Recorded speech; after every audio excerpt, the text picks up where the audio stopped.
My mom dated a guy, Will, when my oldest sister and I were much younger. I was about 3 and my sister was about 9. They had been dating for a couple of years until she figured out he had been doing hard drugs, so she broke off the relationship.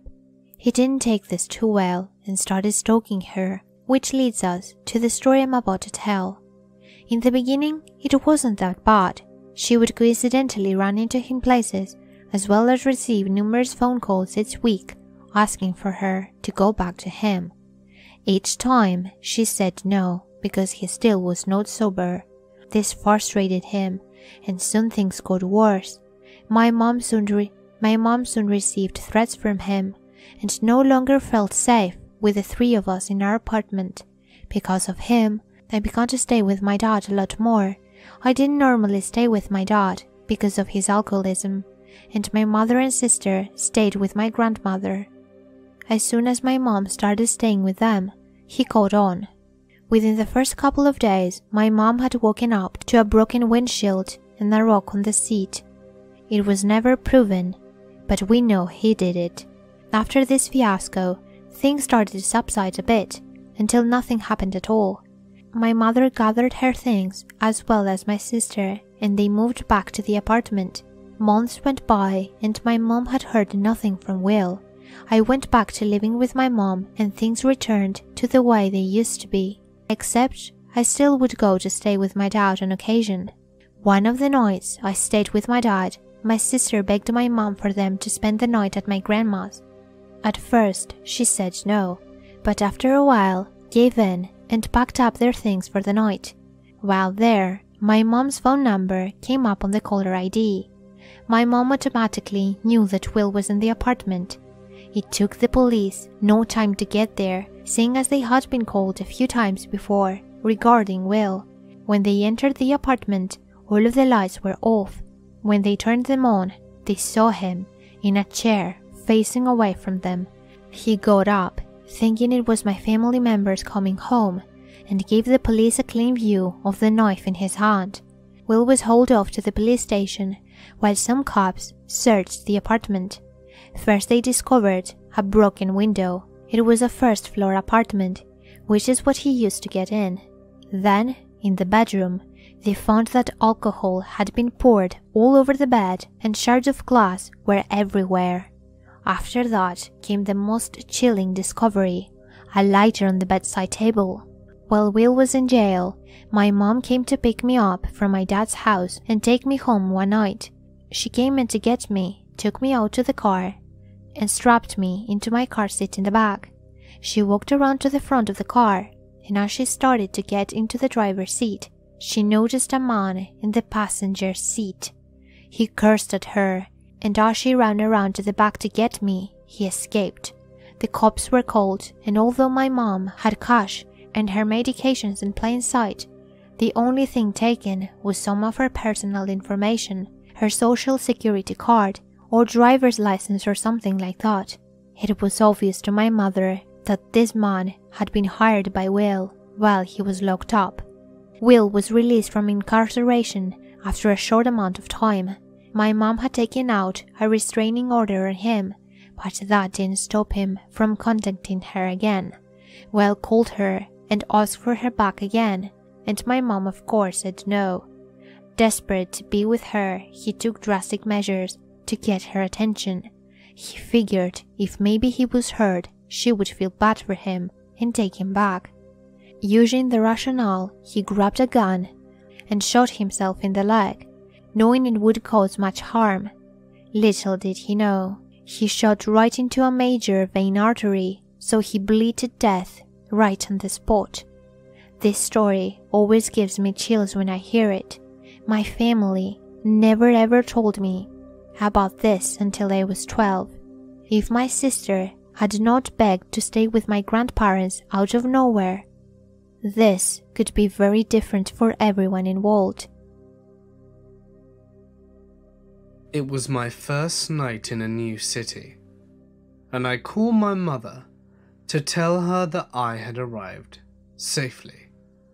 She tells me that the girl I dated when I was 17 as I was now 23 and hadn't heard a peep out of her in 5 years, called out of the blue looking for me and left her lumber. Lonely and bored, I rang her up and had a strange catch-up session. She told me she was engaged to a woman and that her life after we broke up was a series of unfortunate events. We hung up on pleasant terms, with no plans to keep in touch. 3 days later, I am exiting my building, and who is standing there in the rain, waiting? Yup, her. She had flown 2,500 miles in the middle of the night because she thought we were destined to be together. She told me how she was so torn up about us not being together that she had pulled out all of her pubic hair. She also bought her fiancé, who was as crazy as she, and was urging my ex to have a baby with me. I calmly tried telling her that this was insane and that I had no interest in any of this, when out of nowhere it all goes black. I wake up to chaos and my doorman is holding the fiancé down waiting for police. Turns out, she'd hit me on the back of the head with a full bottle of champagne that they'd bought to celebrate with us. Arrests were made and restraining orders followed. In college, a while ago now, I got into a relationship with a guy. He was fine until he found Jesus. He quickly went crazy, claiming demons spoke to him, trying to buy weapons for some shady friends we had, fantasizing about how he would hurt people and becoming incredibly controlling and physically abusive, nearly killing me a few times. Needless to say, I get the fuck out. After a few threats and really crazy behaviors, he left me alone for a while, and I thought that was that.